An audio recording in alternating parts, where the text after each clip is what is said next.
Pilipinas. Saya ako. Kasan?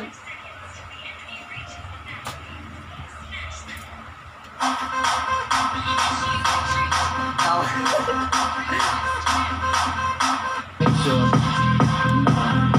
Napakarami.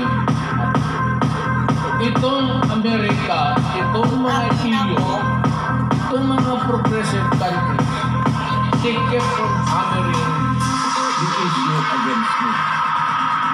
Sabi nila marami na 3,000 na daw. Hindi nilang inisip na mga ulol na to. Utang ina nila. Utang ina nila. Naisip na yan.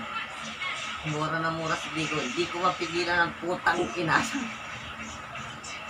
Hindi ko mapigilan magpapatang inasa. Ayan o.